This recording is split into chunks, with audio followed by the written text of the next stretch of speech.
pagi umat kekasih Tuhan, kita bersyukur untuk hari baru yang Tuhan jadikan. Dan pagi ini sebelum kita memulai segala aktivitas kita, mari kita bersama merenungkan satu bagian firman Tuhan. Dan terlebih dari itu, kita juga mau memohon pimpinan Roh Kudus agar kita tidak hanya dapat memahaminya, tetapi dapat mengaplikasikannya dalam kehidupan kita.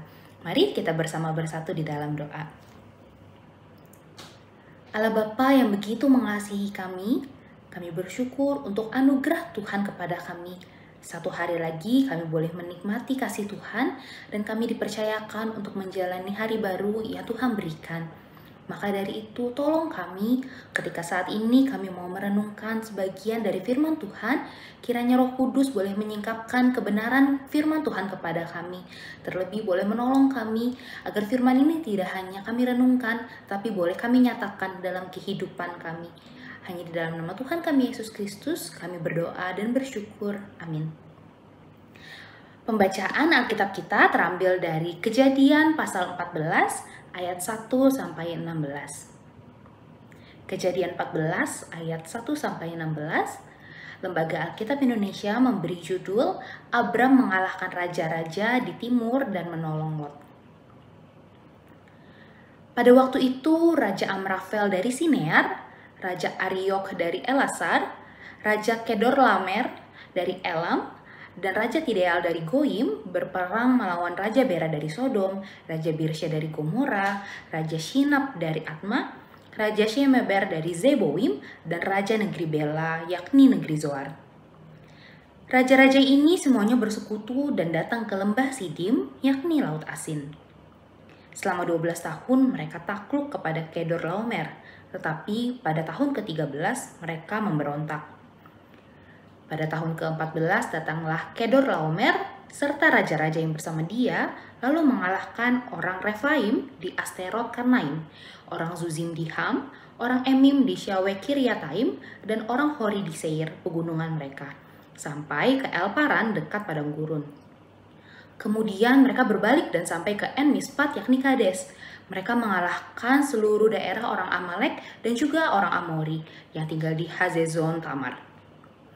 Lalu Raja negeri Sodom, Raja negeri Gomora, Raja negeri Atma, Raja negeri Zeboim, dan Raja negeri Bela yakni negeri Zoar maju dan mengatur barisan perang melawan mereka di lembah Sidim, melawan Raja Kedorlaomer dari Elam, Raja Tideal dari Goim, Raja Amrafel dari Sinear, dan Raja Ariok dari Elasar. 4 raja melawan 5. Lembah Sidim itu penuh dengan sumur ter. Ketika Raja negeri Sodom dan Raja negeri Gomora melarikan diri, mereka jatuh ke dalamnya, sedang mereka yang masih hidup melarikan diri ke pegunungan. Musuh merampas segala harta benda Sodom dan Gomora beserta segala bahan makanan lalu pergi. Mereka juga membawa anak saudara Abram, yakni Lot, yang tinggal di Sodom, beserta harta bendanya, lalu mereka pergi. Kemudian seorang yang lolos datang dan menceritakan hal ini kepada Abram, orang Ibrani itu, yang tinggal dekat pohon-pohon tarbantin milik Mamre, orang Amori, saudara Eskol dan Aner. Mereka itu sekutu Abram. Ketika Abram mendengar bahwa anak saudaranya ditawan, ia mengerahkan 318 orangnya yang terlatih, hamba-hamba yang lahir di rumahnya, lalu mengejar musuh sampai ke Dan. Pada malam hari ia membagi hamba-hambanya itu ke dalam kelompok untuk melawan musuh. Mereka mengalahkan dan mengejar musuh sampai ke Hoba di sebelah utara Damsyik. Ia membawa kembali segala harta benda. Juga Lot, anak saudaranya itu, beserta harta bendanya dibawa kembali. Demikian juga perempuan-perempuan dan orang-orangnya. Sedemikian jauh pembacaan Alkitab kita. Bapak Ibu Saudara, adakah dari kita yang gemar menonton film ataupun drama perang? Film atau drama sejenis ini biasanya menyuguhkan pengalaman sinematik yang menarik. Ada begitu banyak tokoh yang ditampilkan, ada begitu banyak senjata-senjata yang hebat, yang terbaru, strategi yang menarik, hingga dinamika loyalitas antar kelompok. Biasanya drama atau film seperti ini memaparkan konteks kenapa perang itu terjadi. Bagaimana sih pengembangan karakternya? Lalu kira-kira seperti apa ya pergulatan emosi yang dialami tokoh-tokohnya? Drama ini biasanya juga menangkap adanya emosi yang intens antara para tokoh. Ada begitu banyak tantangan, pengorbanan, dan tak jarang kalau durasinya panjang, ada cerita yang begitu kompleks dan dinamis. Maka drama seperti ini terjadi juga dalam pembacaan Alkitab kita. Kejadian pasal 14 dibuka dengan suatu perang di mana 4 bangsa bersekutu melawan 5 bangsa. Tujuan perang biasanya berkaitan dengan ekonomi dan harta. Setelah 12 tahun, raja-raja dari Sodom, Gomora, Atma, Zeboim, dan Bela, mereka tunduk kepada Kedorlaomer. Lalu pada tahun ke-13 setelah begitu panjang, mereka bersatu dan memberontak. Raja sejatinya adalah pemegang kekuasaan. Ia adalah pembesar dan juga penguasa. Dalam konteks bacaan kita melihat bahwa orang yang menjadi penguasa justru bersatu dan bukan untuk hal yang bersifat membangun, melainkan mereka berjuang untuk merebut kekuasaan. Mereka membentuk kubu yang saling berlawanan. Mereka tidak lagi membayar upeti. Mereka berusaha untuk membuat front-front pertahanan. Jika kita melihat lebih jauh lagi, melihat ke pasal-pasal sebelumnya, maka ada kemungkinan bahwa peristiwa ini tidak terlepas dari kejadian pasal 11, yaitu peristiwa Babel. Perserakan yang terjadi kala itu kemungkinan menyebabkan perang, pemberontakan, kelaparan, hingga pembunuhan massal semacam ini. Menariknya dari pembacaan kita menemukan sepanjang ayat 1 sampai ayat 11, tidak terdapat sepatah kata pun tentang kedua tokoh yang memenuhi pasal-pasal sebelumnya. Pasal sebelumnya membicarakan soal Abram dan juga soal Lot. Kalau di awal kita bicara soal drama perang, maka drama perang yang seringkali kita tonton biasanya mempertunjukkan tokoh utama yang setia dari awal sampai akhir. Kita melihat bagaimana perkembangan karakter mereka, bagaimana mereka berusaha dalam scene demi scene, bagian demi bagian, berproses menjadi pribadi yang lebih baik yang bisa memenangkan pertarungan. Pada bacaan ini, maka kita juga tidak terlepas dari pasal-pasal sebelumnya. Pasal 12, Abram dikenal sebagai orang yang dipanggil Allah. Tuhan berfirman agar Abram pergi dari negerinya. Abram bersama Sarai, Lot, anak saudaranya itu, serta harta benda dan orang-orangnya mengikuti perintah Tuhan. Di sini kita mengenal sosok Abram sebagai seorang kepala kelompok pengembara. Ia berjalan dari Kanaan ke pegunungan Betel, ke tanah Negeb, bahkan sampai ke Mesir dan kembali lagi ke tanah Negeb. Dan pada akhirnya di pasal sebelumnya, pasal 13, kita melihat bahwa Abram berpisah dengan Lot. Abram tampak begitu mengasihi Lot. Bahkan ketika para gembala Abram dan Lot bertengkar, Abram berkata di pasal 13 ayat 8-9, "Janganlah kiranya ada perkelahian antara aku dan engkau, antara para gembalaku dan para gembalamu, sebab kita ini kerabat. Bukankah seluruh negeri ini terbuka untuk engkau? Baiklah pisahkan dirimu daripadaku. Jika engkau ke kiri, maka aku ke kanan. Jika engkau ke kanan, maka aku ke kiri." Abram tampaknya sangat mementingkan Lot.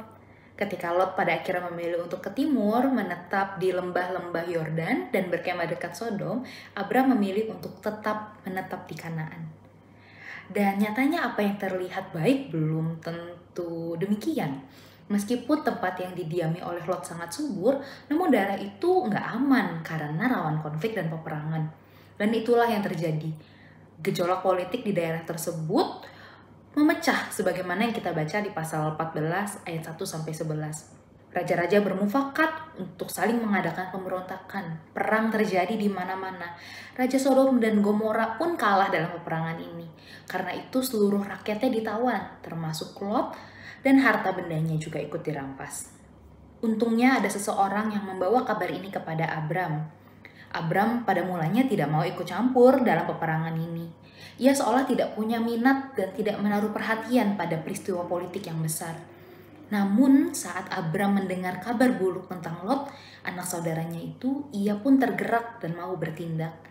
Ia mengerahkan 318 orang yang terlatih, hamba-hambanya yang lahir di rumahnya, lalu bergerak untuk mengejar dan melawan musuh.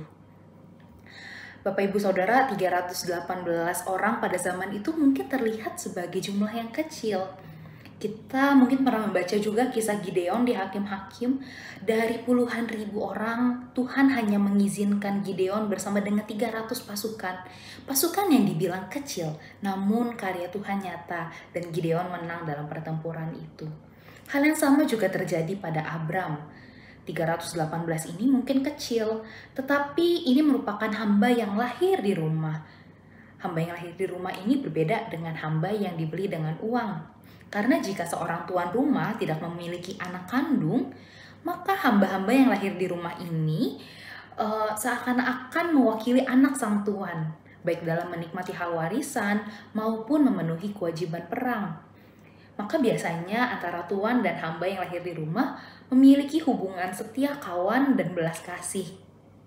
Bersama-sama mereka mengalahkan dan mengejar musuh, bahkan berhasil membawa kembali Lot beserta harta benda dan orang-orangnya.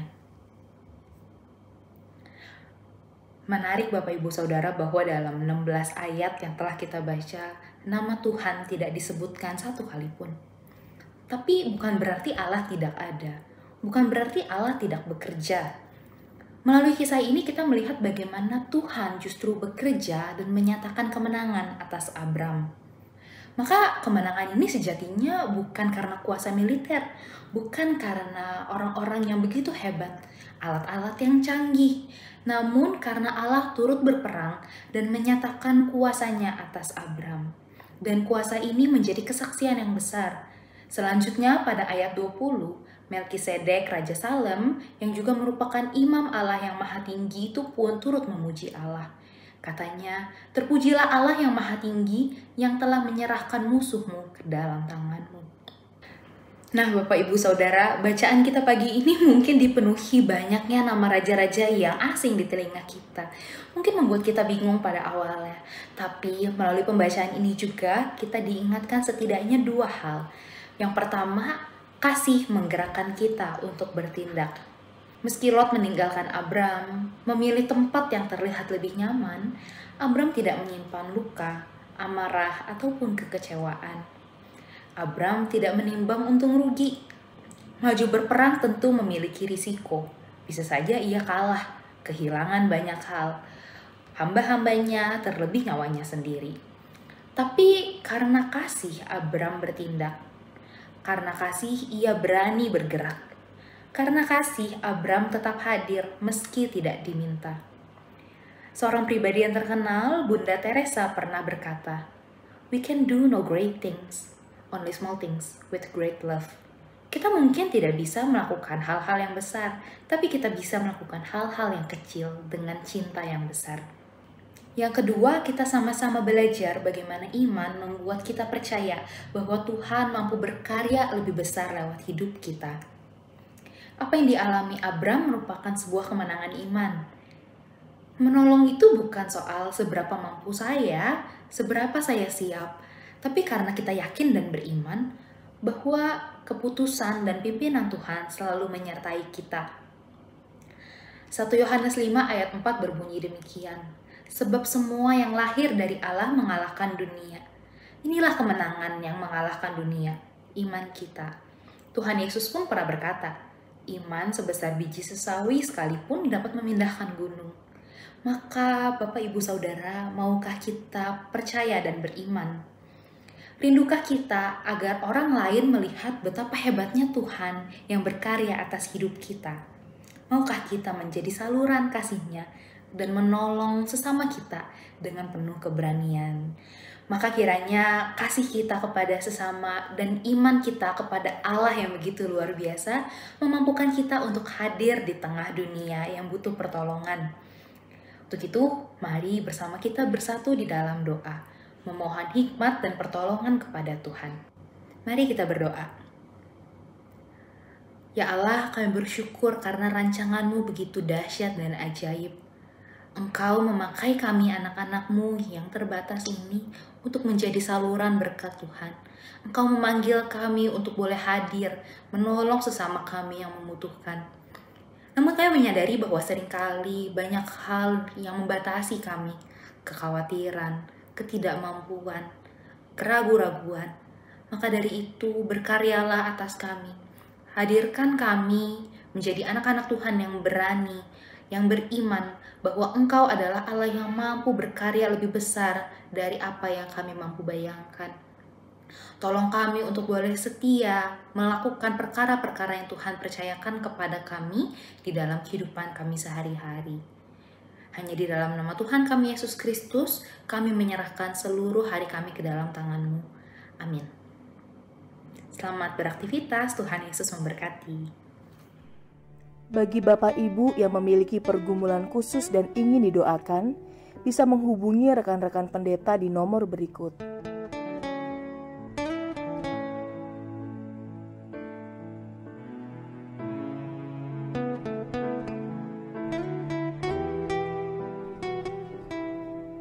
Tuhan Yesus memberkati.